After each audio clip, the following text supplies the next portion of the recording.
It is very unrealistic to have any reckoning taking place. I think Russian colonialism is not reformable. Just like communism was not reformable, Russian colonialism is not reformable. So lately there has been this trend among some young people in the West, especially those left-wing, to romanticize the Soviet Union. So they see it as this anti-imperial state where different nations were liberated and coexisted peacefully, like have had equal rights. Where do you think this romanticization comes from, especially among those people who didn't actually experience a life in the Soviet Union? The debates about, the nature of the Soviet Union, whether it was an empire, or it was, a dictatorship, or it was a progressive modern state that tried to, bring equality to everyone. These debates are very long, and there were many different waves. But this trend of thinking that the Soviet Union was a modernizing, equalizing, progressive state, it also has a long history, also in the Western thought. And I think that it really comes from the situation when scholars privilege theory over people. It's the Marxist theory says that capitalism is the source of colonialism, is the source of injustice, exploitation, inequalities. However, when we look at the Soviet Union, we see that under the Soviet socialist system, we have the same exploitation, of course, a lot of death, a lot of violence. And this idea that it's capitalism, it's this abstraction that is the source of all evil, basically also has a very imperial or colonial thinking in and of itself, because it thinks that if we just fix the system, everything will be fine. However, the idea that people are doing history on a daily basis, that people should be able, people know what is good for them and what is not good for them. People can decide how they should live. This is not thought about. And so this kind of thinking that if we just fix the system, if we just fix some economic procedures or, property rights, it's a very kind of universalist, but at the same time, it's a very totalitarian thinking. So it's this kind of idea that some kind of people, a very small amount of people, will fix the world. They will just, find out the theory of a perfect world. They will introduce these societal laws, and then the world and the life will be fixed. And this kind of leftist thinking, I think, it's very imperial, first of all. It's very inhumane, because it doesn't take people seriously. It doesn't take the fact that people actually can manage themselves, and that actually people can decide what is good for them and what is not good for them. I find it a very arrogant way of reading history, because one does not use the standards that one would apply for him or herself. And so the whole Soviet history becomes simply an intellectual exercise.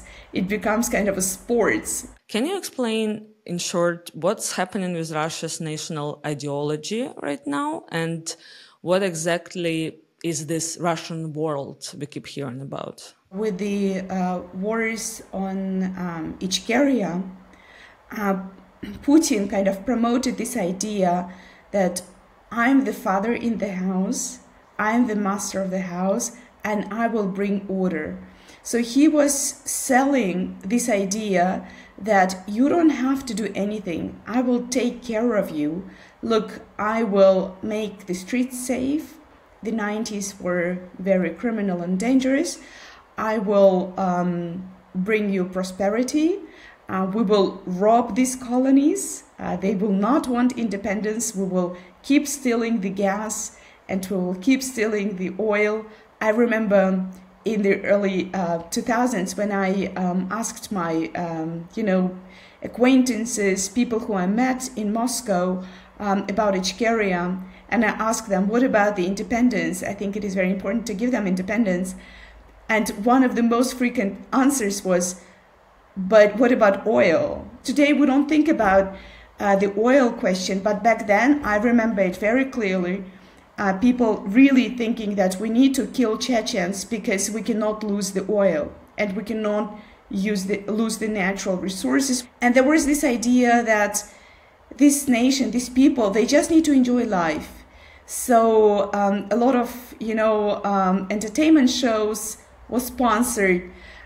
You just need to travel, you just need to entertain yourself, you just need to have this good life, and everything will be fine. You don't need to do politics. And so this idea was very attractive. People took this chance, they traveled around the world, they enjoyed their colonial privileges, but it was mostly, of course, people from big cities, from the metropoles, from St. Petersburg, from Moscow. He also allowed people kind of to do some critical thinking, so that he would constantly say that it's not totalitarianism, it's simply, I'm simply taking care of you. And this is why it worked. This is why people wanted this one figure who will solve all their problems, so they don't have to do anything, and at the same time enjoy the privileges. That was the message, and that message was extremely attractive, because any person in Novosibirsk, any person in Perm, any person, even in Kolyma, every Russian person could feel privileged, could feel more important than his neighbors, the native population. So it's not about only Moscow and Petersburg being privileged and stealing, money and natural resources from the colonies, but it's making every single Russian feel more important than any others. And they knew that I'm now more important than all of these non-Russians. And this is thanks to Putin. Putin is my guarantor. He guarantees my privileges. And that's why Putin became popular. With the annexation of Crimea, this was even strengthened, because every single Russian in Russia could feel even more privileged. And on the other hand, how would you describe Ukraine's national ideology now? What makes it different from the Russian? It is very, very different. And the biggest difference is the feeling of freedom. People looked differently in Ukraine simply because they could speak their mind. They felt dignity, and they knew that it is their country. I'm the master in my country, every single person. And it's, of course, people are very different, and of course it might seem as an exaggeration, but even a person who doesn't like the government, who doesn't like, anything that takes place, still feels that he can talk about it freely and without limitations. And the biggest difference why Ukraine and Russia went different paths is because Ukraine became a nation and Russia stayed an empire. And that's the biggest difference. So I know that you are working on a book now called Imperial Innocence, right? Right. Could you talk about what you mean by that concept, and how does it relate to what's happening now in modern Russia? Yes. So in the book Imperial Innocence, I'm looking at how kind of the Russian state crafted the idea that what the Russian Empire does is to bring goodness, that it is a liberating empire, that the Russian people are the martyrs, they are the victims who are willingly able and want to sacrifice themselves for the good of other people. So this the archetype of Jesus Christ is very important for the Russian people, because the idea that I will suffer so that we do this great work of bringing peace and justice to people is lived then during colonialism. So this whole idea of Navalny going back to prison, Karamurza and Ilya Yashin, they all play according to this textbook of Russians being the Jesus Christ. Your achievement as a Russian is when you suffer. The Imperial Innocence is a very effective tool, imperial tool, simply because a lot of Russian people, they actually integrated this into their identity. So every time you talk about Russian imperialism or colonialism, people take it personally. They will defend the empire personally because the idea that, but I suffered, I'm a martyr, I suffered, not you, all of you, I'm the good guy in the room. The story of colonialism and the history of colonialism becomes a very personal history. This is why I think it is very important to work through this narrative of imperial innocence and to explain you are not martyr, and that what you're doing is actually crimes, and this is not good. You already mentioned Russian opposition politicians in this context. Why do you think many of them are resistant to discussions about decolonization and defederalization of Russia? I don't call them opposition because we don't know whether they would be elected to be opposition if they had a chance. But when we say Russian opposition, we ignore the opposition, the Bashkort opposition, the Tatar opposition, the Ichkerian opposition. So we really fixate our gaze only on a certain type of people who are against decolonization. But of course, Sakha and Bashkort and Ichkerian leaders, they are for decolonization. So the majority of the empire's opposition are for the decolonization, and a small imperial Russian minority is against the decolonization because, well, first of all, they want to retain their privileges. They live on backs of the national opposition. They live very well. They travel around the world. They can represent a big empire. So you just need to criticize Putin on YouTube, and then you will be welcomed in Washington, D.C., in London, and in Berlin. It's a very easy way to become world famous, by retaining the empire and speaking for the rest of the empire, for the rest of the people, not sharing the privileges. It's a very comfortable position. So this is kind of the supremacist colonial attitude they have to these people, and because they don't even think that they can be with them in one room, talk to them, discuss the problems of the Russian Empire together. I never saw a Russian dissident figure be in one room or give an interview or simply be in a podcast with a Bashkir dissident or opposition leader or, opposition leader.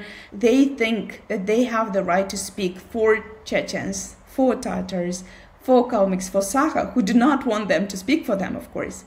And this arrogance, this colonial arrogance, this racism and this imperialism that is part of Russian kind of dissident movement simply shows us the depth of Russian colonialism and how colonialism became part of an identity of liberal and not liberal, Russians. Based on what you know about the Russian history, do you think there will be any significant changes once Putin is no longer in power? Could there be a shift where Russians acknowledge their country's imperial nature and take responsibility for it?